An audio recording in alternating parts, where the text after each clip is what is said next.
Hello friends, चलिए आज की क्लास शुरू करते हैं। आते हैं राजनीति।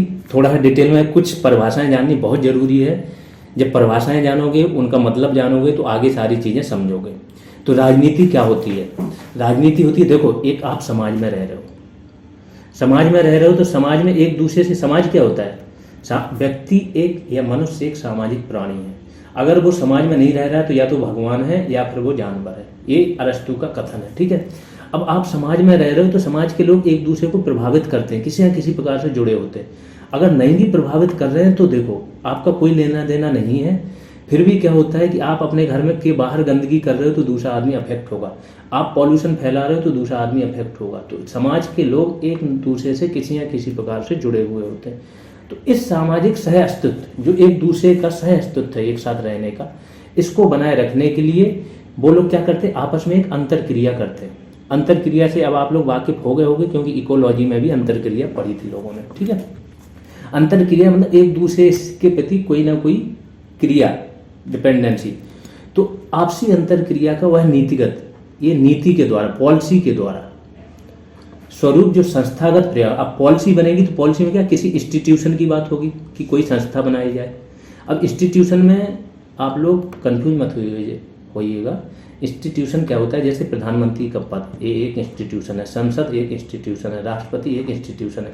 ये सारे इंस्टीट्यूशन होते हैं। तभी तो राहुल गांधी जी बोलते हैं कि सारे इंस्टीट्यूशन जो है कंप्रोमाइज हो रहे हैं, केंद्रीकरण हो रहा है। तो ये सारे इंस्टीट्यूशन हैं। तो क्या बोल रहा है? नीतिगत माध्यम से संस्थाओं के द्वारा स्वशासित होते हैं। तो अगर सिंपल शब्दों में बोलें तो राजनीति वो है कि जब समाज के लोगों को लगता है कि हमें अपना एक सामाजिक सह अस्तित्व बनाए रखना है, तो वो सह अस्तित्व बनाए रखें तो कुछ नियम चाहिए। तो उन नियमों के लिए वो क्या करते हैं? कुछ नीतिगत प्रयास करते हैं, उनके द्वारा कुछ संस्थाएं बनाते हैं और उन संस्थाओं के द्वारा खुद प्रशासित होते हैं। मतलब वो संस्थाएं उनके ऊपर खुद शासन करती हैं। तो ये हो गया आपका क्या? राजनीति। और यही सारी चीज़ें आपको पढ़नी है, संस्थाएँ सारी पढ़नी है। जो मैंने बताया, संस्थाओं में कंफ्यूज मत होना, उनके नियम सारे पढ़ने हैं, क्या नियम है, क्या ढांचा है, कैसे कार्य करते हैं। बस ये सारी चीज़ें आ जाएंगी तो आपका पूरा पॉलिटी कवर हो जाएगा। आगे आते हैं, राष्ट्र नामक एक शब्द आता है। तो लोग राष्ट्र और राज्य में कंफ्यूज हो जाते हैं। कुछ लोग तो राज्य को प्रदेश मान लेते हैं, जैसे एमपी, उत्तर प्रदेश, एमपी ये राज्य। राज्य ये नहीं है, अभी आगे पता चलेगा। पहले राष्ट्र देखो क्या होता है। राष्ट्रवाद तो सुना होगा कि हम राष्ट्रवादी हैं, है ना। तो राष्ट्र क्या होता है? एक भावनात्मक अभिव्यक्ति है। जब हम क्या होते हैं कि धर्म, भाषा, जातीयता, नस्ल, क्षेत्र जो है आपका, संस्कृति, समान अतीत तथा साझापन, ये सारी चीज़ें, इनमें से एक या दो भी हो सकती हैं या बहुत सारी हो सकती हैं।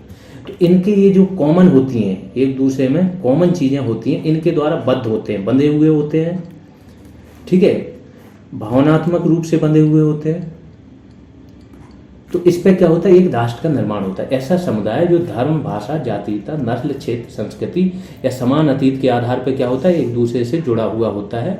तो वो समुदाय क्या है? एक राष्ट्र का निर्माण करता है। तो ये भावनात्मक अभिव्यक्ति। ऐसी राष्ट्रवाद है। तो राष्ट्रवाद क्या है कि अपने देश पे या संस्कृति, धर्म, क्षेत्र, भाषा के आधार पर जो बद्ध लोग हैं, उनके अंदर अपने देश के प्रति गौरव की भावना हो और देश के प्रति न्यौछावर होने की भावना हो। इसको बोलते हैं राष्ट्रवाद।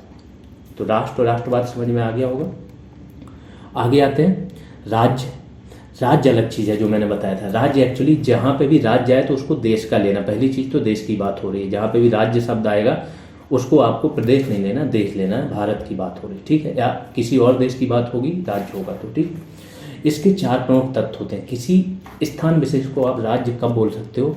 जब उसके पास अपनी एक भूमि हो, उसकी अपनी एक जनसंख्या हो, एक सरकार हो और सबसे इम्पोर्टेंट चीज प्रभुसत्ता हो, सोवरानिटी।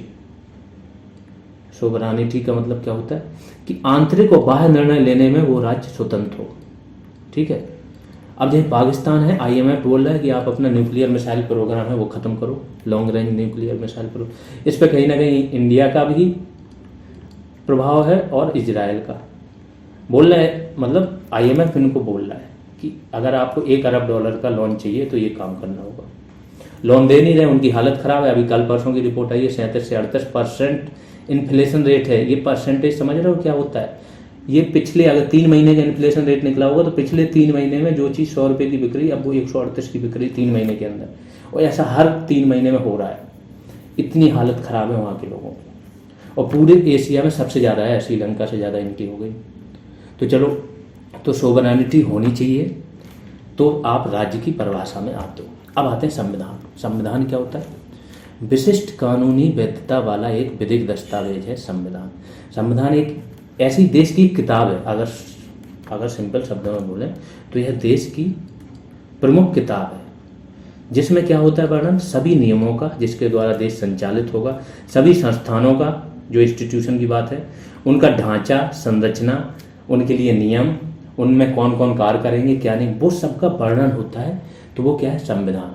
अगर थोड़े से किताबी शब्दों में जाओ तो क्या है? यह एक विधिक दस्तावेज है जिसमें राज्य के मूलभूत संस्थानों की स्थापना का ढांचा, कार्यप्रणाली को नियंत्रित करने हेतु प्रमुख सिद्धांत वर्णित होते हैं।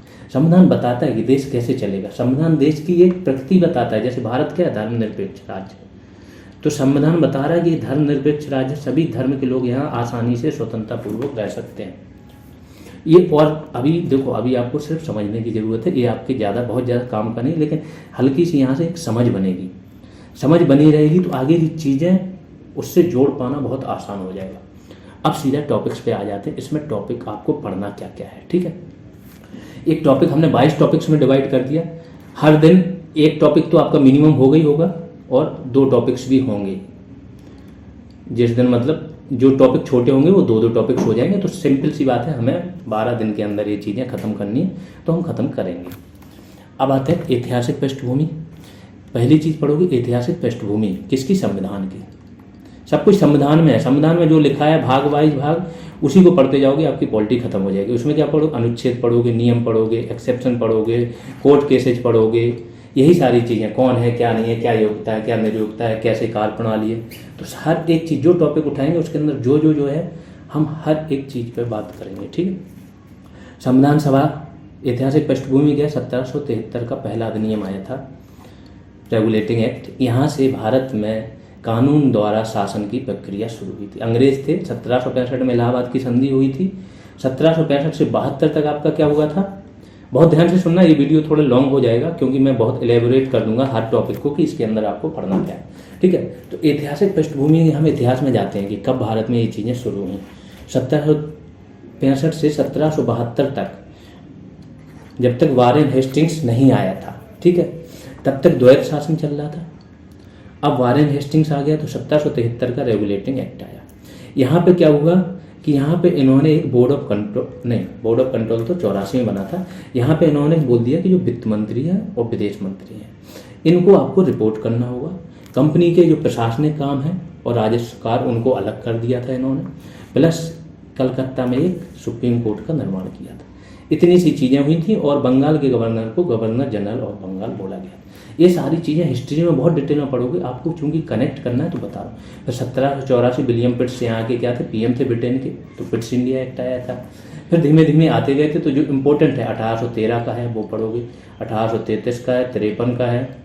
तो 1858 में 57 में क्या हुआ था? स्वतंत्रता संग्राम हो गया था, तो 58 में आया था गवर्नमेंट ऑफ इंडिया, वो पढ़ोगे। फिर 61 का कानून पढ़ोगे।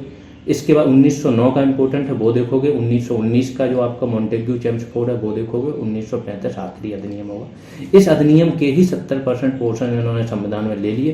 तो संविधान में ये सारे अधिनियम के कुछ कुछ पोर्शन आपको पढ़ने इम्पोर्टेंट कब थे? जब आप यूपीपीसीएस दे रहे हो। इसमें भी हम हल्का हल्का आइडिया आपको दे देंगे जब टॉपिक वाइज शुरू करेंगे चीज़ें, ठीक है?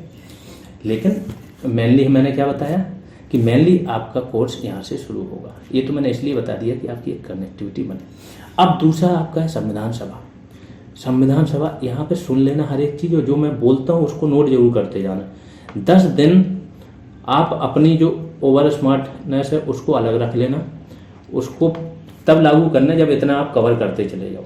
जो मैं बोल रहा हूँ उसको नोट करते जाना, चाहे जितने आपने मेंस दिए हों, कुछ फर्क नहीं पड़ता है, क्योंकि यहाँ पे जिस तरीके से चीज़ें कराई जाएंगी ना, वो अपने आप में एक अलग होंगी, ठीक है? तो 10 दिन तक मेहनत कर लोगे। पॉलिटी उसके बाद कहीं पढ़ने की जरूरत नहीं होगी। यूपीएससी भी करना है तो सिर्फ और सिर्फ आप थोड़े डीप में जाओगे, हल्के से, और यूपीएससी भी पॉलिटी बहुत अच्छी, एक भी क्वेश्चन गलत नहीं होगा और तो भूल जाओ। तो संविधान सभा की बात कर रहे हैं। संविधान सभा पढ़ोगे जब, तो उसके पहले एक अंतरिम सरकार बनी थी जवाहरलाल नेहरू के एक नेतृत्व, मतलब ये विदेश विदेश मंत्री भी थे और राष्ट्रमंडल मामले भी देखते थे जवाहरलाल नेहरू। तो एक अंतरिम गवर्नमेंट देखेंगे किसके पास क्या पद था। जैसे सरदार पटेल थे, गृह मंत्री थे, संचार मंत्री थे, है ना, श्रम मंत्री थे आपके कौन, बाबू जगजीवन राम। जो मीरा कुमार हैं, मीरा कुमार जो अपने स्पीकर रही हैं, लोकसभा की पहली महिला स्पीकर थी, तो उनके डैडी थे वो। तो इस प्रकार से पूरी अंतरिम सरकार में 8-9 जो मेन मंत्री हैं वो देखेंगे। इसके बाद संविधान सभा, तो संविधान सभा के लिए कब मांग हुई, 1934 में एम.एन. रॉय थे, उन्होंने सबसे पहले मांग की। वहाँ से देखेंगे फिर 35 में कांग्रेस मांग कर देगी। फिर धीमे धीमे इसके लिए क्रिप्स मिशन 1942 में आएगा, वो फेल हो जाएगा। फिर 1946 में कैबिनेट मिशन आएगा, फाइनली ये संविधान सभा बनाएगा। पूरा डिटेल में देखेंगे। संविधान सभा था, सबसे पहले 389 मेंबर्स थे, रियासतों के भी 93 इसी में एडिट थे। क्या था, किस आधार पर इसमें हो रहा था, बाद में क्या हुआ जब पाकिस्तान अलग हो गया और मुस्लिम लीग इसमें शामिल नहीं हुई, 299 मेंबर्स रह गए थे। तो पूरी बात करेंगे। पहले दिन बैठक हुई तो क्या किया गया, दूसरे दिन, तीसरे दिन फिर क्या हुआ, कैसे निर्माण हुआ, बहुत डिटेल में जाएंगे क्योंकि यहाँ से क्वेश्चन आते हैं। तिरंगा कब अपनाया, राष्ट्रगीत कब अपनाया, राष्ट्रगान कब अपनाया, इसकी प्रमुख बैठकें, संविधान सभा की सारी समितियाँ, बड़ी समितियाँ, छोटी समितियाँ, उन पर भी बहुत डिटेल में बात करेंगे। प्रमुख निर्णय इसके और किस देश से क्या लिया गया, ये तो इसी में आ जाएगा। आज की ही क्लास में लास्ट में मैंने ये सारी चीज़ें दे दी हैं कि भारतीय संविधान में किस देश से क्या क्या लिया गया। अब आते हैं, फिर यहाँ से संविधान की प्रस्तावना शुरू हो जाएगी। प्रस्तावना उद्देश्य प्रस्ताव पर आधारित थी, ठीक है। जवाहरलाल नेहरू ने पेश किया था, अगर ये किया था 13 दिसंबर को पेश किया था 1946 और 22 जनवरी को ये पास हो गया था उद्देश्य प्रस्ताव। इसी पे आधारित ये प्रस्तावना हो जाएगी। तो पूरी ये संविधान सभा में ये सारी चीज़ें पता चल जाएंगी किस डेट में क्या है। तो उस टाइम पे इसको डिटेल में लिख लेना, अभी नोट करने की जरूरत नहीं है, ठीक है। जब इधर उधर चीज़ें बताते हैं कुछ बाहर की, जिस दिन उसकी क्लास ना हो तो उसको नोट करने की जरूरत नहीं, उसको तो सुन लो कनेक्टिविटी के। फिर प्रस्तावना का be the people of India, है ना, यहाँ से शुरू होगा और लास्ट में हम इसको आत्मार्पित करते हैं। तो उसमें देखेंगे कितने प्रकार की न्याय की बात हुई, तो सामाजिक, आर्थिक, राजनीतिक न्याय। कितने प्रकार की स्वतंत्रता की बात हुई है, तो विश्वास, धर्म, अभिव्यक्ति, है ना, उपासना, इन सब की 5 प्रकार की स्वतंत्रता की बात होगी। फेथ, एक्सप्रेशन, बिलीफ, वर्शिप, ये देखेंगे। इसके बाद समता, अवसर और प्रतिष्ठा की समता की बात होगी। बंधुता, एकता, अखंडता कब जोड़े गए, कब नहीं, धर्मनिरपेक्ष कब जोड़ा गया, समाजवादी कब जोड़ा गया, कौन से संशोधन द्वारा। इस पर कुछ 1-2-4 केस देख लेंगे, केस हल्का सा बता देंगे कि जब से पहले बेरुवारी संघवाद आया उसमें कोर्ट ने प्रस्तावना के बारे में क्या बोला, गोलकनाथ बाद में क्या बोला, इसके बाद ये 78 वाला आपका मेनका गांधी केस आया उसमें क्या बोला। तो प्रस्तावना को बहुत डिटेल में देखेंगे, क्या प्रस्तावना न्यायोचित है, नहीं है, क्या नहीं है। दूसरा आ जाता है संघ और इसका राज्य क्षेत्र। अनुच्छेद 1 यहीं से शुरू होगा, 1 से 4 तक संघ और राज्य क्षेत्र आ जाएंगे आपके। पहला बोलेगा भारत राज्यों का संघ है, वो देखेंगे। फिर भारत की टेरिटरी। फिर दूसरा अनुच्छेद आपका बोल देगा कि जो राज्य अभी नहीं बने हैं उन बाहरी राज्य, तो बाहरी राज्यों को देश में अगर शामिल करना है तो संसद अपने किस नियमों के आधार पर शामिल। फिर जो राज्य ऑलरेडी देश का पार्ट हैं तो नए बनाना, उनकी सीमा परिवर्तन करना, नाम परिवर्तन करना, वो किसका, केंद्र का या संसद का अधिकार है, तो किस तरीके से। फिर चौथा अनुच्छेद है कि ये 368 के तहत संशोधन नहीं, ऐसे करके चलेंगे। फिर आपके 5 अनुच्छेद से लेकर 11 तक आपका नागरिकता हो जाएगा। एक एक चीज़, कितने प्रकार से नागरिकता आ सकती है और कितने प्रकार से नागरिकता जाती है, क्या है क्या नहीं, कौन से नागरिक हैं। फिर आ जाता है मूल अधिकार। मूल अधिकार होते क्या हैं, अधिकार क्या होते हैं, तो यहाँ पे देखोगे कि अधिकार वो तर्क संगत दावे होते हैं जो क्या राज्य जिसको एक्सेप्ट करता है या कानून द्वारा एक्सेप्टेड होते हैं। तो तर्क संगत दावे, अब तर्क संगत तो है लेकिन राज्य अगर एक्सेप्ट नहीं कर रहा है तो अधिकार नहीं माने जाएंगे। तो राज्य मतलब देश, तो राज्य को एक्सेप्ट भी करना है और प्लस कानून द्वारा उनको मान्यता भी देनी। फिर अधिकार में आपके 12 से लेके 35 तक पूरे मूल अधिकार है। 12 में आपका क्या दिया गया है, राज्य की परिभाषा यहाँ पे दे दी है। 12 में बोला है कि जो संविधान द्वारा संविधान के किसी प्रावधान द्वारा बनी हुई संस्थाओं, अधिकारियों, दूसरा संसद द्वारा, संसद के किसी राज्य विधानमंडल, स्थानीय निकाय या फिर सरकार द्वारा फंडेड, ठीक, पर्याप्त फंड मिला हो या सरकार के अधिकारों का जो प्रयोग कर रहा हो, तो ये सब राज्य की परिभाषा में आते हैं। इसमें आया था कि BCCI क्या राज्य के अंडर में आता है कि नहीं आता है, NCERT, तो ये दोनों नहीं आते थे, ठीक है। बाद में जब RTI के अंदर सुप्रीम कोर्ट में गया था कि इनको RTI के अंदर लाओ, RTI में है कि जो राज्य की परिभाषा के अंतर्गत आते हैं लोग, ऐसा कुछ था उसका कि लोक सेवक के अंदर आते हैं, तो उनको क्या करना है आपको कि वो आरटीआई के अंदर आएंगे। फिर जब सारे देख लोगे, जब मूल अधिकार आप देखोगे तो 12 हो गया। 13 देखोगे, 13 में क्या है कि वो जो मूल अधिकारों से भिन्न है या मूल अधिकारों को जो अल्प करते हैं, सीमित करते हैं, वैसे कानून शून्य होंगे, चाहे वो स्वतंत्रता के पहले वाले हो चाहे बाद में बने।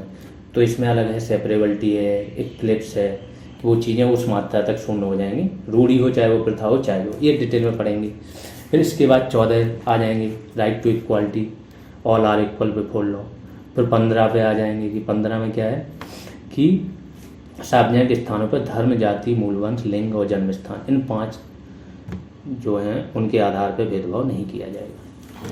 फिर 16 में, तो 15 में शिक्षा के लिए जो रिजर्वेशन होता है 15 में मोदी गवर्नमेंट को जब ये EWS देना था तो इसमें भी संशोधन किया गया था। फिर 16वां देखेंगे, 16वां रोजगार में आरक्षण की बात करेगा, आर्टिकल 16। 17 देखेंगे, 17 क्या है आपका टचेबिलिटी, अनटचेबिलिटी को ख़त्म करेगा। अनटचेबिलिटी मतलब अपृष्टता, छुआछूत वगैरह। 18वां टाइटल्स को ख़त्म कर देगा। 19वां आपका क्या है, अभिव्यक्ति की स्वतंत्रता वाले सारी चीज़ें हैं, है ना, तो 19वां देखेंगे। फिर 20वां भी आपका क्या है, 20 में 3 है, नो एक्स फैक्टो लॉ, मतलब आपने जुर्म अभी किया है तो उस टाइम पे, जिस टाइम जुर्म किया उस टाइम पे अगर जो कानून है उसी के तहत सज़ा मिलेगी। नो डबल जीओपार्डी, 2 बार किसी एक जुर्म के लिए 2 बार सजा नहीं। फिर 30 है, उसी का ही पार्ट है जो 20 का, कि आप खुद के प्रति किसी भी व्यक्ति को खुद के खिलाफ गवाह बनने हेतु मजबूर नहीं किया जाए। इसमें एक केस आया था सेल्वी वाले केस में बोला गया था कि जो नार्को टेस्ट होता है उसमें तो व्यक्ति को बोला जाता है उसी से ही एक्सेप्ट करा लिया जाता है, तो फिर कोर्ट ने बोल दिया था कि नार्को टेस्ट आपके मान्य नहीं होंगे कोर्ट में। इसका तो सिर्फ जांच एजेंसियां क्या करेंगी, प्रयोग कर सकती हैं आगे की जांच में सहायता करने के लिए। जैसे किसी ने बताया कि हाँ मैंने मारा, तो नार्को टेस्ट में पूछ लिया कि आपने ये मारा, जिस हथियार से मारा वो कहाँ डाला, तो नार्को टेस्ट में वो बता देता है, वो अनकॉन्शियस रहता है, तो वो हथियार को जब्त कर लेंगे तो वो सबूत मिल जाएगा, वो काम आ जाएगा। लेकिन नार्को टेस्ट में जो उसने वीडियो पे एक्सेप्ट किया वो नहीं मानेगी कोर्ट कि हाँ इसने एक्सेप्ट कर लिया था तो हम मान।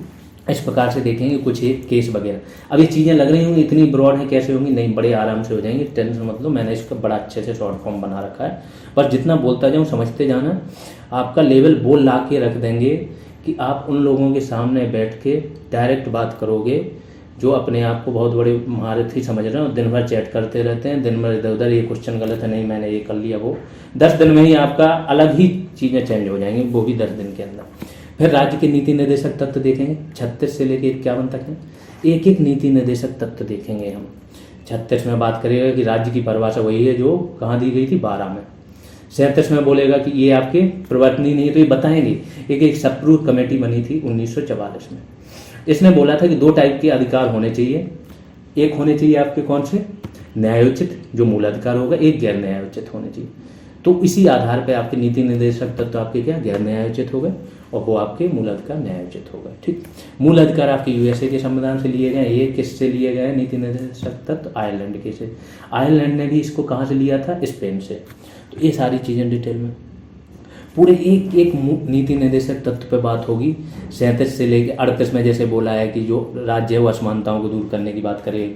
39 में आपके पूरे आपके साम्यवादी जो सामाजिक हैं वो अधिकार हैं ना, समान न्याय, निःशुल्क विधिक सहायता 39A में आ जाएगी, समान कार्य के लिए वेतन आ जाएगा। पहले ही 39 ये जो आप 39 है वो बोलेगा कि स्त्री और पुरुषों को आय के अर्जित करने के समान अवसर उपलब्ध कराएगा राज्य।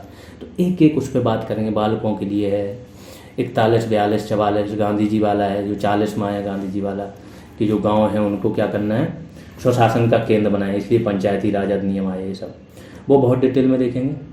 फिर आ जाते हैं जब मूल अधिकार आपको मिले हुए हैं तो कुछ आपके कर्तव्य भी बनते हैं, क्योंकि अधिकार और कर्तव्य एक दूसरे के पूरक होते हैं। वेदों में भी रित की अवधारणा है, तो इस तरीके के कर्तव्य देखेंगे। तो ये कर्तव्य वाला कब आया, 1976 में। 1976 जब इमरजेंसी लगी थी तो इंदिरा गांधी एक स्वर्ण सिंह कमेटी बनाई थी। इसको बोला था कि अतीत के जो आधार हैं, अनुभव हैं, उनके आधार पे आप कुछ रिकमेंडेशन दो, संविधान में क्या परिवर्तन। तो इन्होंने बहुत सारे रिकमेंडेशन दिए थे, बहुत सारा संशोधन हुआ था। इसको मिनी कॉन्स्टिट्यूशन भी बोला जाता है, 42वां 42nd कॉन्स्टिट्यूशनल अमेंडमेंट एक्ट को। तो इन्होंने ही वो एक मूल कर्तव्य जोड़ने की भी बात की थी। इसको USSR उस टाइम था जो रूस वाला है, वो पूरा यूएसएसआर था, तो इससे लिया गया था, इससे प्रेरित था।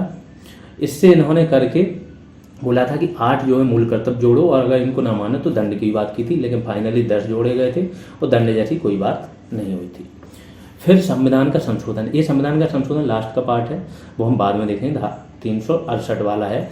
3 प्रकार से संविधान संशोधन होता है, एक सामान्य होता है, दूसरा होता है आपको 2/3 बहुमत, और तीसरा होता है 2/3 बहुमत तो चाहिए ही चाहिए, प्लस आधे राज्य जो हैं 1/2 राज्य हैं वो अपनी विधानसभा में भी पारित करें, जैसे जीएसटी को किया गया था।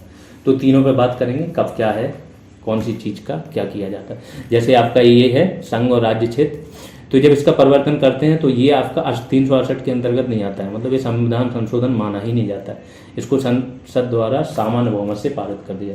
ऐसी राजभाषा वाला होता है, नागरिकता वाला होता है, ये सब संविधान संशोधन नहीं माने जाते। यूपीएससी में ये डायरेक्ट पूछ लिए जाते हैं क्वेश्चन, और व्यक्ति यहाँ पे कंफ्यूज हो जाता है, क्योंकि संविधान में दिया है, अब इसमें संशोधन करेंगे तो संविधान संशोधन होगा, बट नहीं होता है। तो वो सारी चीज़ें बताएंगे। अब आएंगे संघ कार्यपालिका। संघ कार्यपालिका क्या है, केंद्रीय मंत्रिमंडल, जो पीएम होते हैं। तो पीएम क्या होता है, पीएम के ऊपर पहले राष्ट्रपति होगा, तो राष्ट्रपति देखेंगे। अनुच्छेद 52 से शुरू हो जाता है, सेल लगा हुआ है यहाँ पर, there shall be a president, that means ये हमेशा अपनी पोस्ट पर रहेगा, ये अपनी पोस्ट पर हमेशा रहेगा। तो उस पर बाद फिर 52 के बाद जितने भी इसके हैं योग्यता संबंधी देखें, महाभियोग देखेंगे, 61 देखेंगे जो महाभियोग है, 58 में योग्यता संबंधी बातें की गई हैं राष्ट्रपति के पद से उनको। तो जो जो इम्पोर्टेंट अनुच्छेद होगा एक भी नहीं छोड़ेंगे, कम से कम नहीं तो 150 से 200 अनुच्छेद आ जाएंगे। एक बात ध्यान रखना, ये चीज़ें 2 साल, किसी व्यक्ति को 2 साल भी पढ़ता रहे हवा नहीं लगती है। अगर आपकी 1 से 1.5 महीने में ये चीज़ें हो रही हैं, मेहनत बहुत ज़्यादा करनी पड़ेगी, कर लो। इतना कर लोगे, कोई भी एग्जाम देने जाओगे ना, कोई भी यूपी पीसीएस से लेके जैसे एसएससी वाले हैं ना, उनके लिए तो इतना बड़ा अमृत साबित होगा कि वो टॉपर हो जाएंगे।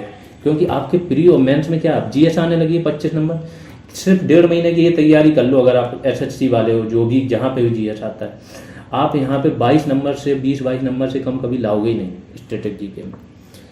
तो और जिनके भी जीके आती है, नहीं अभी एग्जाम दे रहे हो कोई बात नहीं, ये जीएस पढ़ लो, बहुत भला होने वाला है लाइफ में। नौकरियां जो अभी लगती हैं ना बहुत भारी हैं, फिर ये लगोगे कि खुद चूज करने लगोगे, ये नौकरी मुझे नहीं चाहिए, ये चाहिए। तो ये चीज़ हो गया। और दूसरी चीज़ और सब स्टूडेंट को बोलना चाह रहे हैं कि ये आप लोगों का कर्तव्य बनता है इस चीज़ को कि हर अच्छे व्यक्ति के पास और जो नीडी स्टूडेंट है उसके पास ये चीज़ पहुँचे।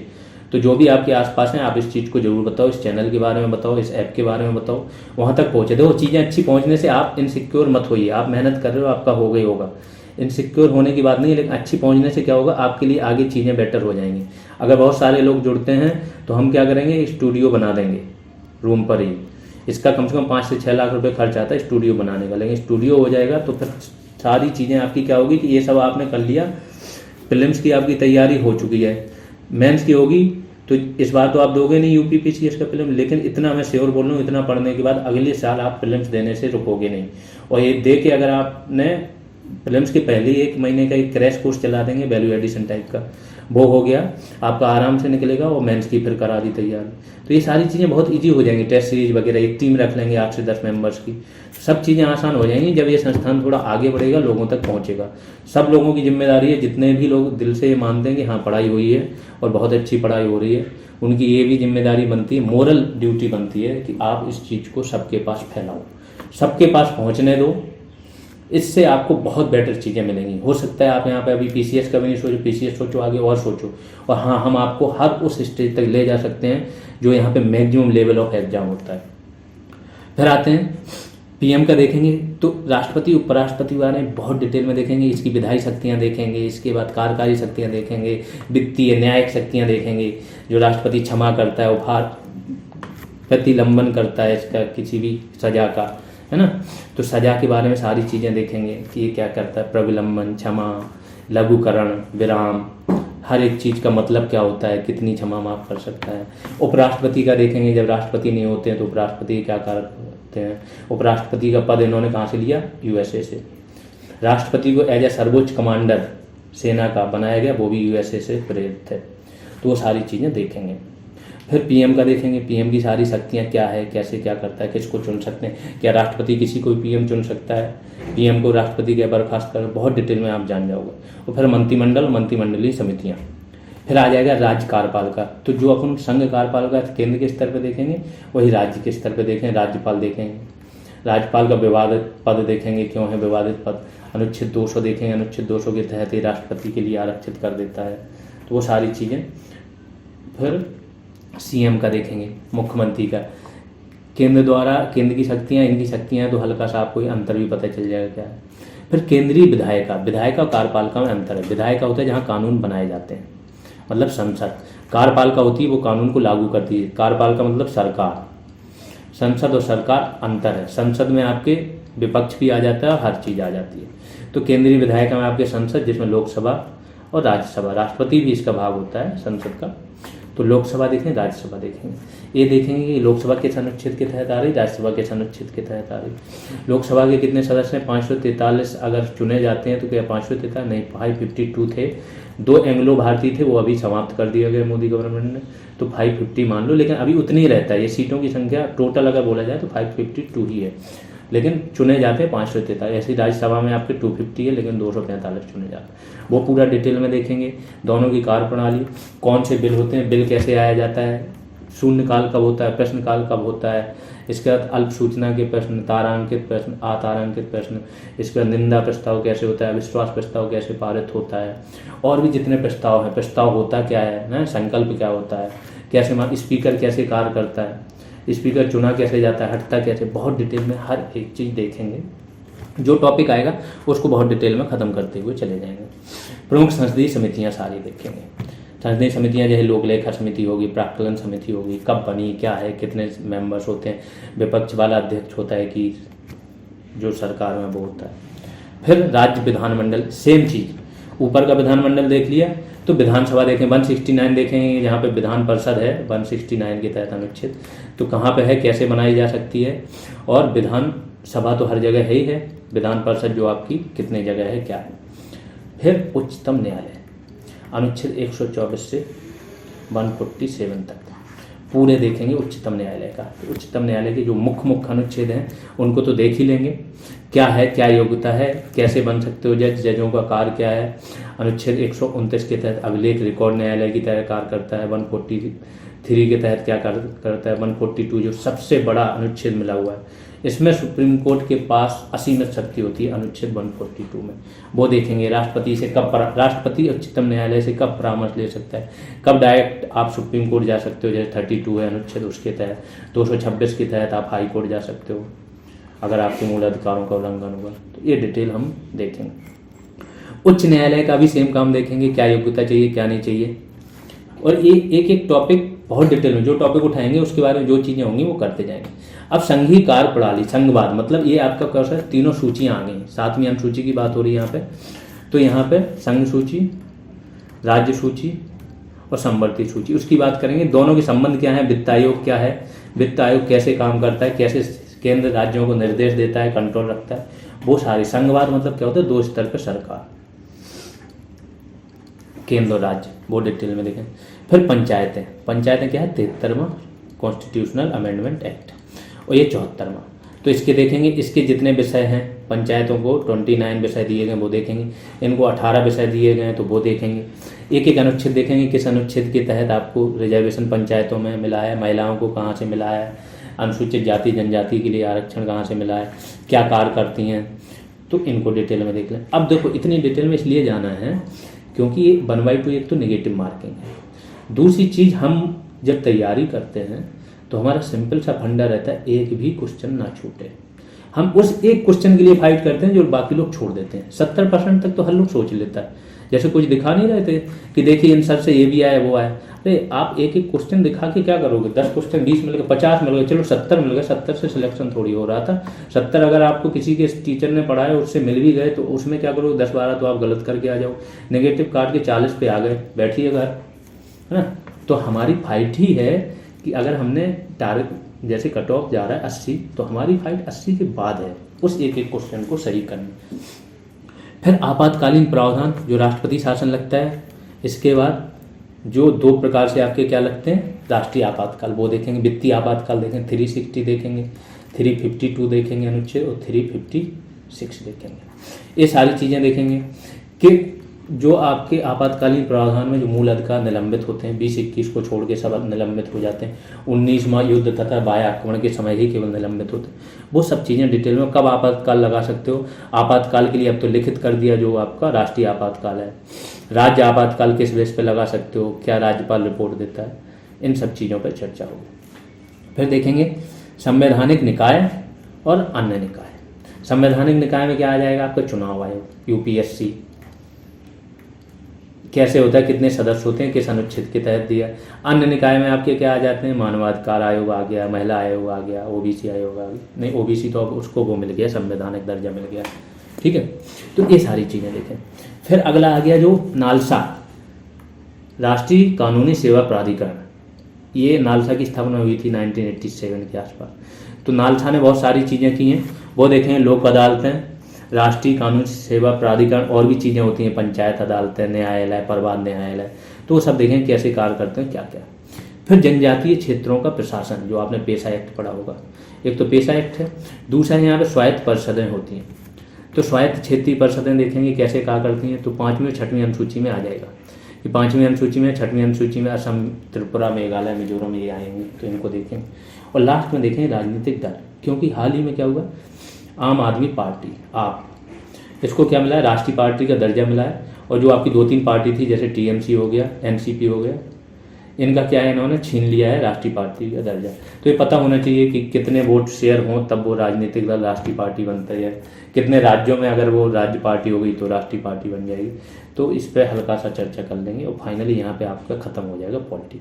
इन 22 टॉपिक में ही सारी चीज़ें समाहित आ जाएंगी। अगर ये पढ़ लिया तो बहुत मूल कर्तव्य एक उसी में आ जाएगा, जो मैंने श्रवण कशिंग कमेटी तो बताया, तो उसमें सारे मूल कर्तव्य, अनुसूचियाँ सारी अलग से करा देंगे कि पहली अनुसूची क्या बात करती है, दूसरी क्या करती है। तो फाइनली आपका यहाँ पे पॉलिटी खत्म हो जाएगा। अब इसमें हल्का सा मैंने डेटा तो दे दिया, ऐतिहासिक पृष्ठभूमि की बात तो कर ही लेते हैं आज, क्योंकि क्लास है। तो देख लेते हैं क्या है। ब्रिटिश 1600 ईस्वी में ईस्ट इंडिया कंपनी के रूप में व्यापार करने आए, सबको पता है। महारानी ने एक चार्टर दिया था, जाइए व्यापार कीजिए। एक प्राइवेट कंपनी थी, 24 इसमें डायरेक्टर थे, वो आते थे, इनका बड़ा ही अच्छा सा ढांचा था, वही निर्णय लेते थे। तो यहाँ पे आए, जब यहाँ पे आए तो धीमे धीमे कर्नाटक वार्स इनके फ्रांसीसियों के साथ हुए, यहाँ से युद्ध शुरू हो गए। और इन्होंने सोचा कि क्यों ना हम भारत में प्रशासन के साथ साथ प्रशासन पे भी कब्जा जमाएं, ठीक है, व्यापार तो ये कर ही रहे थे। तो जब हिस्ट्री पढ़ेंगे तो पूरा डिटेल में एक बेहतरीन समझ बन जाएगी कि क्यों आए थे, क्या था। पहले वाणिज्यवादी इनकी मानसिकता थी, बाद में ये बन गई कि हम जो है व्यापार लाभ अपने पक्ष में कर लें, फिर बन गई नहीं यहाँ पे हमें कब्जा करना है। तो धीमे धीमे बताएंगे कब क्या। 1765 में क्या हुआ, इनको बंगाल, बिहार और उड़ीसा के दीवानी अधिकार मिल गए। तो दीवानी न्याय के भी अधिकार मिल गए और राजस्व वसूलने के भी अधिकार मिले थे। ये चीज़ें कर लो, यहाँ से आपकी क्लास शुरू हो गई है, इसको आप नोट डाउन कर सकते हो, ठीक है। तो बंगाल, बिहार और उड़ीसा की दीवानी और राजस्व के अधिकार मिले। 1773 का रेगुलेटिंग एक्ट आया। ये क्या है, प्रथम लिखित कानूनी दस्तावेज था। ये मैंने बोला हिस्ट्री में बहुत डिटेल में होगा, तो यहाँ ज़्यादा करने की जरूरत है नहीं, ठीक। तो प्रथम लिखित कानूनी दस्तावेज था, जैसे मैंने बताया। बंगाल का गवर्नर जनरल नामक एक वारेन हेस्टिंग्स को बनाया। कलकत्ता में 1774 में उच्चतम न्यायालय की यहाँ से स्थापना हुई और एलिजा एम्पे करके एक व्यक्ति थे, एलिजा एम्पे, उनको सुप्रीम कोर्ट का जज बनाया गया इसी टाइम पे। फिर 1774 का पिट्स इंडिया एक्ट, यहाँ पे क्या बना दिया था इन्होंने, बोर्ड ऑफ कंट्रोल और कोर्ट ऑफ डायरेक्टर, दो चीज़ें बना दी। बोर्ड ऑफ कंट्रोल क्या है, अब कंपनी का हेड हो गया, यही कंट्रोल करता था। इसमें वित्त मंत्री, विदेश मंत्री रहते थे। फिर 1813 का नियम आया, यहाँ पे क्या किया था, पूरा व्यापार पे अभी तक इनका एकाधिकार रहता था। 1813 में इनको चाय और चाइना को छोड़ के इन्होंने व्यापार पे एकाधिकार खत्म कर दिया था। शिक्षा के लिए 1 लाख रुपए की व्यवस्था की थी। मिशनरीज को बोल दिया था, क्योंकि अभी सुन लो, कथाएं सुन लो, बाद में हर एक चीज़ और ज़्यादा डिटेल में आएगी, ठीक। 1813 की बात करें, चीन के साथ व्यापार और चाय को छोड़ के एकाधिकार समाप्त कर दिया था। इसके बाद इन्होंने शिक्षा के लिए 1 लाख की व्यवस्था की। मिशनरीज को बोल दिया, जो मिशनरी थी ईसाई मिशनरी, इनको बोल दिया कि आप जाके भारत में धर्म प्रचार कर सकते हो परमिशन लेके। अब उन्हीं के अधिकारी परमिशन तो दे ही देंगे। इसीलिए अब देखते हो ना, भारत में जनजातीय क्षेत्रों में इन्होंने बहुत बड़े पैमाने पर धर्म परिवर्तन कराया। नागालैंड की जनसंख्या पता करना, 95% से ज़्यादा क्रिश्चियन है यहाँ पे। और सभी आदिवासी जनजाति क्षेत्र हैं। फिर 1833 में आए तो जो एकाधिकार में चाय और चाइना वाला कॉन्सेप्ट था वो भी खत्म कर दिया। अब इनका एकाधिकार सिर्फ ईस्ट इंडिया कंपनी खत्म। अब कोई भी यूरोपियन और ब्रिटेन की कंपनी आके यहाँ व्यापार कर सकती थी खास तौर से। तो यहाँ पे ये हो गया। और भी बहुत सारी चीज़ें की इन्होंने कि रंग भेद वगैरह ये खत्म कर देंगे। दास प्रथा खत्म करने की बात यहीं पे कर दी थी, लेकिन 1843 में खत्म हुई थी वो। तो यहाँ पे ये सारी चीज़ें हो जाएंगी बहुत, कि हम इतना % राजस्व देंगे कंपनी को ऋण पे वगैरह, बहुत सारी चीज़ें इन्होंने यहाँ पे लॉर्ड मैकाले के तहत एक विधि सदस्य बनाया, विधि आयोग बना इसी की अध्यक्षता में, और विधि सदस्य भी एक अस्थायी जोड़ा गया। यहाँ पे उसी विधि सदस्य को स्थायी कर दिया गया 1853 के चार्टर एक्ट में। और यहाँ पे क्या हुआ कि 1857 का स्वतंत्रता संग्राम हो गया तो ये कंपनी का शासन खत्म और ताज का डायरेक्ट शासन शुरू हो गया। फिर अलग अलग अधिनियम आया, 1858 का अधिनियम आया, उसमें कुछ आया। 61 में गवर्नर जनरल जो था उसको अध्यादेश जारी करने की शक्ति दी। पोर्टफोलियो सिस्टम शुरू किया गया, विधायिका में जो निर्वाचित सदस्य हैं उनकी संख्या बढ़ाई गई। ये सारी चीज़ें यहाँ पे शुरू हो गई थी। यहाँ पे 53 में क्या किया था, 6 सदस्य आपके अस्थायी सदस्य जोड़ सकते थे, पार्षद, जो परिषद है वो। 1892 में काम हुआ। 1909 का माल्य मिंटो सुधार इंपॉर्टेंट है, क्योंकि यहाँ से क्या हुआ, कम्युनल मतलब सांप्रदायिक आधार पर इन्होंने वोटिंग की, पृथक वोटिंग की राइट दे दी है कि मुस्लिम को वोट करेगा, हिंदू को वोट करेगा, ऐसे करके। 1919 में इस चीज़ को और बढ़ा दिया। मॉन्टेग्यू चेम्सफोर्ड सुधार था कि ऐसा होगा। राज्यों में यहाँ पे क्या हो गया, द्वैध शासन लागू हो गया। हस्तांतरित विषय 2 टाइप के विषय हो गए। केंद्र में विधायिका द्विसदनी 1919 में ही हो गई थी। तो बहुत डिटेल में इनका भी देखेंगे। यहाँ पे जो ये था कि हिंदू और मुस्लिम एक दूसरे वोट दे सकते हैं, यहाँ इन्होंने आगे बढ़ा दिया कि सिख जैन सबको शामिल कर लिया। सब जो है धर्म के लोग उसी धर्म के लोगों को वोट दे सकते थे। फिर आएगा भारत शासन अधिनियम, और यहाँ पे द्वैध शासन राज्यों का खत्म हो जाएगा और राज्यों में एक उत्तरदायी सरकार, दैट मीन्स लोग जो चुनेंगे उनको घोषित कर दिया। संघ बनाया, सुप्रीम कोर्ट की यहाँ पर बात होगी, और भी बहुत सारी चीज़ें हुई यहाँ पे, RBI वगैरह की बात होगी। तो 1935 का बहुत ब्रॉड अधिनियम है, इसका 70% इन्होंने संविधान में ले लिया था। फिर भारतीय स्वतंत्रता अधिनियम, यहाँ पे तो स्वतंत्र ही हो गया इंडिया। अब आएंगे सर्वप्रथम, अब थोड़ा सा और डेटा ले लीजिए। ये जो डेटा वाला चीज़ है जो मैं लिखा हुआ हूँ वो आप नोट कर सकते हो। फिर अगली क्लास में जिस टॉपिक में जो आएगा, जैसे संविधान सभा की बात होगी, इसका फिर से रिपीट होगा। तो सर्वप्रथम 1934 में M.N. रॉय नामक व्यक्ति थे। ये क्या थे, साम्यवादी, प्रखर साम्यवादी व्यक्ति थे। साम्यवाद उस टाइम पे बहुत, वैसे माने जाए, बहुत त्यागी पुरुष होते थे। लोग त्याग करते थे, जिंदगी भर अभाव में रह जाते थे। अब के जो समाजवादी इसी का ही लोकतांत्रिक रूप है। जब हिस्ट्री पढ़ोगे तो समझ में आ जाएगा कि साम्यवाद और समाजवाद में अंतर क्या है। अभी इतना समझो कि साम्यवादी थोड़ा हिंसा में भी बिलीव कर लेते हैं। लोकतांत्रिक रूप से दबे कुचले मजदूरोों की बात करना समाजवाद हो जाता है। वही तो जो समाजवाद वाली पार्टियां इंडिया में, दैट मीन केवल समाजवादी पार्टी की बात नहीं हो रही, समाजवाद वाली बहुत है, RLD है, JDU, ये सब समाजवाद से ही निकली हुई पार्टियां हैं। तो ये जो पार्टियों की इस टाइम कार्य प्रणाली है, उस टाइम के जो नेता थे ना, बहुत अंतर। पहले के नेता पूरे अभावग्रस्त जिंदगी काट देते थे। बंगाल में अभी जाओ, ज्योति बसु वगैरह है, इनको कि इनकी अलग ही उच्च कोटि का समाजवाद होता था इन लोगों का। तो 1934 में M.N. रॉय ने संविधान सभा बनाने का सुझाव दिया। 1935 में कांग्रेस ने पहली बार संविधान सभा के गठन की बात की। फिर 1938 में पंडित नेहरू ने घोषणा की कि स्वतंत्र भारत के संविधान का निर्माण क्या होगा, वयस्क मताधिकार के आधार पर चुनी गई संविधान सभा के द्वारा किया जाएगा। जबकि फिर बाद में ऐसा नहीं हुआ था। जो संविधान सभा बनी थी वो सीमित मताधिकार, वयस्क मताधिकार, वो भी अप्रत्यक्ष रूप से चुनी गई। अप्रत्यक्ष कैसे, जो राज्य की विधान परिषदें थी उन्होंने अपने प्रतिनिधि चुन के संविधान में भेजे थे। फिर आते हैं 1942 में क्रिप्स मिशन आया, लेकिन एक फेल हो गया था। गांधी जी ने इसको बोल दिया था उत्तर दिनांकित चेक। 1946 में कैबिनेट मिशन आया, थोड़ा सही आए थे। इन्होंने योजना रखी, 2 संविधान सभा वाला इन्होंने जो प्रस्ताव था वो खत्म कर दिया। बोले 2 संविधान सभाएं तो नहीं बनेंगी। हाँ, मुस्लिम लीग की जो भी प्रॉब्लम्स थी इन्होंने अधिकतर उनको संतुष्ट कर दिया था, तो वो भी शामिल हो गए थे। और फरवरी 1946 में अंततः क्या हुआ, ये आया था और बाद में फिर संविधान सभा आपकी बनी। अब नवंबर से बैठकें शुरू हो गई थी। 9 दिसंबर 1946 को संविधान सभा की पहली बैठक होगी, फिर 11 को होगी, फिर 13 को होगी। तो इस तरीके से फिर बैठकें शुरू हो गई। किस देश से क्या लिया गया, ये आपके लिए इंपॉर्टेंट है, इसको नोट जरूर कर लेना। यूके से क्या लिया गया, देखो यूके ने हम पे इतने साल तक शासन किया। 1773 से ये लोग कानून द्वारा हमें शासन कर रहे थे, तो हमें भी हर चीज़ हम सीख ही रहे थे, ये कहीं ना कहीं इनका योगदान भी है। तो विधि का शासन, कानून का शासन, कानून निर्माण की विधि, राष्ट्रपति सांकेतिक प्रमुख, वहाँ पे क्या है, उनका क्वीन रहती थी, अब तो राजा आ गए किंग चार्ल्स, तो क्वीन क्या है, सांकेतिक प्रमुख है। इंडिया के जो राष्ट्रपति उनके पास तो कुछ वीटो भी है, वहाँ तो कुछ भी नहीं है, ठीक। लेकिन ये यहाँ से पद इन्होंने ले लिया था। लेकिन ये क्या होता है, मोनार्की है यहाँ पे। मोनार्की मतलब ये चुन के नहीं आ रहा, वंशानुगत रूप से आ रहा है राजा। वो भारत का है गणतंत्र। गणतंत्र का मतलब होता है कि जो राष्ट्र प्रमुख होगा, हेड, वो चुन के नहीं आएगा, वो क्या होगा, उसको निर्वाचन होगा। इंडिया में अप्रत्यक्ष रूप से हो रहा है, मतलब चुन के आएगा, सीधी बात है, वो ऐसे वंशानुगत रूप से नहीं आएगा। ये हो गया गणतंत्र, ठीक है।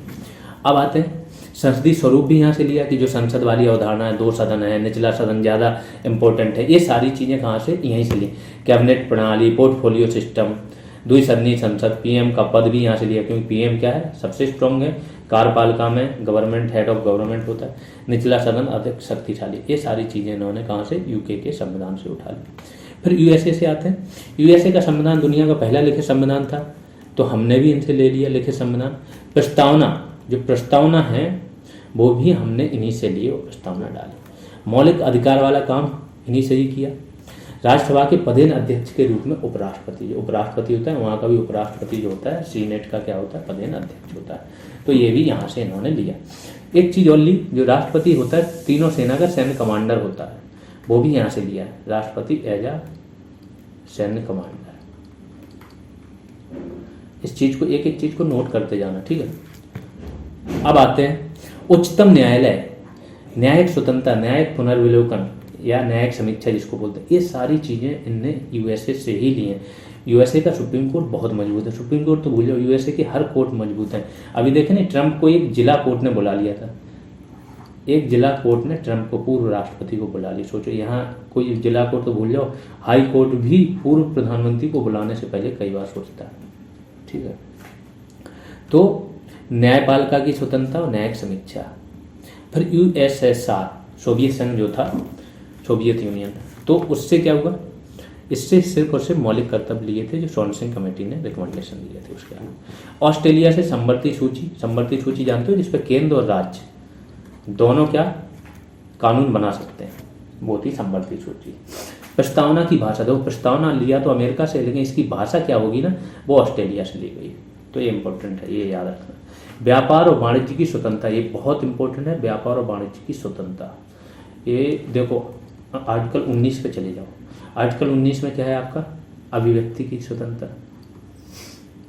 है ना, शांतिपूर्ण निरायुध सम्मेलन, दूसरा 19(2) पे जाओ तो। फिर संघ बनाना 19(3) पे चले जाओ। फिर चौथा, कहीं भी घूमने फिरने की, अबाध संचरण की सब, इसमें थोड़े ही प्रतिबंध है। घूमने फिरना है तो जनजाति क्षेत्र, एसटी क्षेत्र जो होते हैं, जनजाति क्षेत्रों में आप पे प्रतिबंध लगाए जा सकते हैं। और इसके लिए तो जो इनर लाइन परमिट होता है, जो आप नॉर्थ ईस्ट के राज्य में जाते हो ना, मणिपुर वगैरह में, इनर लाइन परमिट लेना पड़ता है, देश के अंदर ही एक टाइप का वीजा लेना पड़ता है घूमने के लिए, ठीक है, क्योंकि वो जनजाति क्षेत्रों वाला प्रतिबंध लगा है। इसके बाद कोई भी कहीं पे भी बस जाने की भी स्वतंत्रता है, यहाँ पे भी प्रतिबंध है जनजाति क्षेत्र। प्रतिबंध तो 19 जो आपका है स्वतंत्रता का अधिकार, तो इसमें हर एक उस पर आर्टिकल 1 पे भी है कि सदाचार, लोक व्यवस्था, न्यायालय की अवमानना, इनके आधार पर प्रतिबंध लगाए जा सकते हैं, ठीक है। तो बस जाने, और जो आखिरी है आपका 19 का पोर्शन, वो है कोई भी आजीविका वृत्ति अपना लेने की स्वतंत्रता। आप कोई भी आजीविका के लिए अपनी वृत्ति, व्यापार अपना सकते हैं। और व्यापार वाणिज्य की स्वतंत्रता एक ऐसा वेश होता है जिसके लिए अगर राज्य ने कोई विधेयक पारित किया और स्वतंत्रता ये बाधित हो रही, तो राज्यपाल क्या है, राष्ट्रपति के लिए ये विधेयक आरक्षित कर सकता है। तो इम्पोर्टेंट है, देश इसी से चलता है। फिर जापान विधि द्वारा स्थापित प्रक्रिया, देखो भारत का सुप्रीम कोर्ट है वो वर्क करता है विधि द्वारा स्थापित प्रक्रिया के आधार पर, और जो अमेरिका का सुप्रीम कोर्ट है वो करता है विधि की सम्यक प्रक्रिया। सम्यक मतलब होता है जो उचित है, जो जरूरी है। और यहाँ पे क्या होता है, जो चला रहा है, विधि ने जो प्रक्रिया स्थापित की है, तो हमारा सुप्रीम कोर्ट ये चीज़ देखता है। हाँ, थोड़ा अब थोड़ा सा चेंज हो रहा है, इन्फ्लुएंस हो रहा है। सम्यक में क्या होता है, वो नहीं देखते हैं कि पहले से अगर कोई चीज़ गलत होती आ रही है तो हम उसको देखेंगे नहीं। यहाँ का जो सुप्रीम कोर्ट है अमेरिका का, ये देखेगा उचित क्या है, उसके आधार पर निर्णय लेता है। इसलिए ये थोड़े से फॉरवर्ड होते हैं और हम लोग इनको बाद में फॉलो करते हैं। फिर आते हैं जर्मनी का वाइमर गणराज्य था। एक थोड़ी सी स्टोरी बता देते हैं। यहाँ पे एक वाइमर गणराज्य था। कब बना था? जब वर्साई की संधि हुई थी 1918 में। क्या हुआ? ये हार गए जर्मनी प्रथम विश्व युद्ध।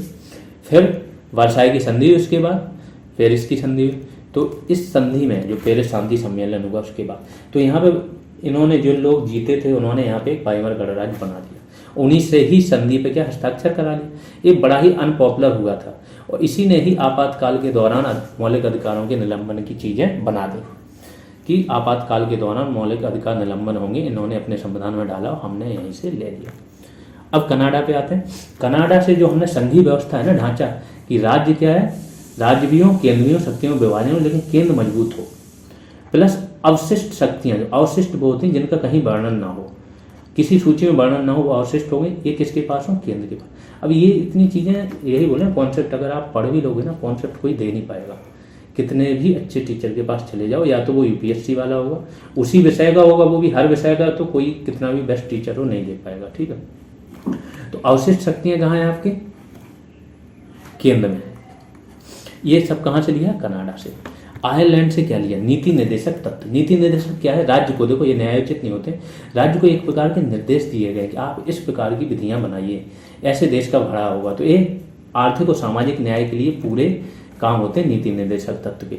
कल्याणकारी राज्य की स्थापना भी डीपीएसपी ही करते हैं। तो ये कहाँ से लिया गया है? लिया है इन्होंने आयरलैंड से। लेकिन आयरलैंड किससे प्रभावित था? स्पेन के संविधान से। राष्ट्रपति के निर्वाचन की विधि आयरलैंड से ली गई है। राष्ट्रपति का निर्वाचन कैसे होता है? एक समानुपातिक प्रतिनिधित्व प्रणाली की एकल संक्रमण मत पद्धति के द्वारा। इसमें क्या होता है कि किसी भी कोई व्यक्ति अपनी चॉइस में डालता है कि फर्स्ट चॉइस पे कोई और है, सेकंड पे अलग है, थर्ड पे अलग है, फोर्थ पे अलग है। अब फर्स्ट चॉइस वाले जिसके सबसे कम वोट होंगे, चॉइस फर्स्ट चॉइस, वो बाहर हो जाएगा, उसके मत इसमें डिवाइड हो जाएंगे। फिर जिसके सबसे कम होंगे फिर बाहर हो जाएंगे, ऐसे करके फाइनल ये बंदा जीतेगा। तो ये होती है समानुपातिक मत पद्धति। इसमें चॉइसेज होती है, इसमें एक आदमी को वोट नहीं देते हो, इसमें आप प्रायोरिटी डालते हो, फर्स्ट कौन पे है, सेकंड कौन है, थर्ड कौन है। फिर राष्ट्रपति द्वारा राज्यसभा के सदस्यों का नामांकन। राष्ट्रपति 12 ऐसे सदस्य जो होते हैं इनको राज्यसभा में नामांकित करता है जो खेल, कला, विज्ञान, साहित्य, समाज सेवा इससे जुड़े हुए हों। तभी देखिए रेखा को राज्यसभा का सदस्य बनाया गया, कला से रिलेटेड थी वो। फिर दक्षिण अफ्रीका से अनुच्छेद 368 की विधि ली गई कि संविधान में संशोधन वाली विधि। फ्रांस से गणतंत्र, स्वतंत्रता, समानता और बंधुत्व वाले विचार लिए गए, क्योंकि सबसे पहले ये विचार फ्रांस में ही आए थे। नागरिक शब्द भी फ्रांस की ही देन है। पहले नागरिक और राष्ट्र जैसी बात ही नहीं थी, फ्रांस में ये सब आया, राष्ट्रवाद, क्रांति, नागरिक, और यहीं से स्वतंत्रता, समानता, बंधुत्व वाली बात आई। यहाँ पर आपकी आज की क्लास समाप्त होती है। ये हमारे 2 बैचेज चल रहे हैं, एक चल रहा है बीपीओ का पेड बैच और दूसरा चल रहा है जूनियर असिस्टेंट का पेड बैच। इसमें आपको बीपीओ के पेड बैच में क्या मिल जाएगा? पंचायती राज पर सारी वीडियो क्लासेज मिल जाएंगी और उनकी पीडीएफ आपको सिंगल पीडीएफ में मिल जाएगी 346 पेजेज की। सिंगल पीडीएफ आपको कंप्यूटर की मिल जाएगी 280 पेजेज की। टॉपिक वाइज एमसीक्यूज टेस्ट मिल जाएंगे, बहुत इंपॉर्टेंट है। सोचो कि ये सारा जितना भी आपका कंटेंट है इसको हमने थ्योरी फॉर्म में कवर करा दिया, फिर वो सारा कंटेंट आपका किस में आ गया? एमसीक्यूज फॉर्मेट में, प्लस और भी एमसीक्यूज आ गए जो मार्केट में कहीं पर भी थे वो यहाँ पर आपको मिल जाएंगे। टोटल हमने 12 टॉपिक्स में पूरा पंचायती राज डिवाइड किया था। हर टॉपिक पर एक टेस्ट है और हर टेस्ट में आपके 150 से 200 क्वेश्चन हैं। तो ये आपका कहीं से फिर बाहर रहता ही नहीं है कोई क्वेश्चन। यहाँ से आपका 2 तरीके से कवर हो जाएगा, एक थ्योरी क्लास है और दूसरा topic wise MCQs test. 12 test तो ये है, प्लस 15 टेस्ट फेज 1 में हुए थे, उसमें भी सब में किसी में 100 क्वेश्चन है मिनिमम, किसी में 150। तो टोटल 27 टेस्ट आपको पंचायती राज पर मिल जाएंगे। इसके बाद कंप्यूटर पर भी आपको टॉपिक वाइज एमसीक्यूज टेस्ट मिल जाएंगे 12, हर टॉपिक पर एक। वैल्यू एडिशन क्लासेज मिल जाएंगी, इनकी पीडीएफ मिल जाएंगी। ठीक है, वैल्यू एडिशन पे हमने क्या किया? पंचायती राज पर वैल्यू एडिशन मीन्स वो कंटेंट जो क्लासेज और टॉपिक वाइज एमसीक्यूज से बाहर का था, किसी भी बुक में था, तो पंचायती राज पर भी है वो आपका। इसके बाद स्कीम्स पर भी है, सेंट्रल गवर्नमेंट की पे स्कीम्स पर है, प्लस यूपी गवर्नमेंट की स्कीम्स पर है। वो सारी चीज़ें मिल जाएंगी आपको। यूपी स्पेशल वीडियो क्लासेज और पीडीएफ मिल जाएंगी। टास्क करने का आपको मौका मिलता है। टास्क करते हो तो एक तो आप खुद परफॉर्म करते हो, आपकी एक आदत डेवलप होती है, प्लस उससे आपको मौका मिलता है सुपर ग्रुप में जाने का। इसके बाद रेगुलर ग्रुप कॉल होती रहती है, तो आपके जो भी डाउट्स होते हैं, क्वेरी होती है, स्ट्रेटजी होती है, वो आपको मिलती रहती है। ठीक है, फीस 299 है। पेटीएम, फ़ोनपे, गूगल पे कुछ भी कर सकते हो, इस नंबर पर करना है। नेम ये चेक कर लेना। इसके बाद टेलीग्राम या व्हाट्सएप में से किसी एक पर आपको भेज देना है, थोड़ा वेट कर लेना है, आप जोड़ दिए जाओगे पेड बैच में। अगर कोई क्वेरी है तो इस नंबर पर आप कांटेक्ट कर सकते हो। सेम बैच हमारा जूनियर असिस्टेंट का भी चल रहा है। यहाँ पे भी आपको सारी PDF मिल जाएंगी, topic wise MCQ revision program मिल जाएगा। इसके बाद टास्क मिल जाएंगे, value addition classes, full test और रेगुलर गाइडेंस। यहाँ पे भी सेम सारी चीज़ें हैं। बहुत अच्छा ये बैच चल रहा है। UP PCS से ऊपर लेवल का आपको यहाँ पर कंटेंट कराया जा रहा है, ठीक है। बैच फीस 299 ही अब कर दी है सारे स्टूडेंटों की डिमांड पर। फ़ोनपे और पेटीएम कुछ भी इस पर भी कर सकते हो, सेम प्रोसेस है जो BPO का था। इस नंबर पर पे करना है और ये नेम चेक कर लेना है, स्क्रीनशॉट यहाँ भेज देना। चलिए अभी के लिए इतना ही। आप लोग शेयर और सब्सक्राइब जरूर करते रहें। अभी के लिए इतना ही, धन्यवाद।